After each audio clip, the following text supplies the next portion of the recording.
Já, þetta verður erfitt en skemmtilegt verkefni. Þetta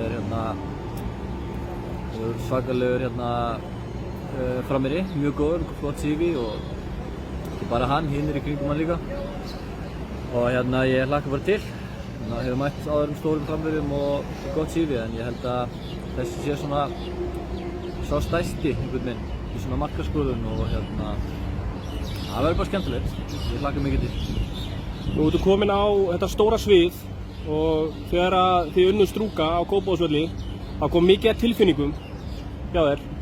Hvernig leið þér á því mómenti og hvernig að upplifa að þetta sé bara að raungerast? Mér leið mjög vel en á bara leið að flauta af þá helltist einhverja tilfinningu mig sem að ég hef ekki fundið áður. Einhvern svona gleði og eitthvað og maður fór bara að gráta. Maður lagðist niður á völl og fór að gráta.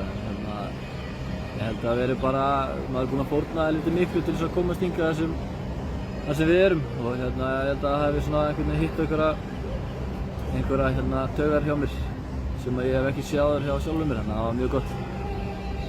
Takk hérlega og áfram Breiðablik.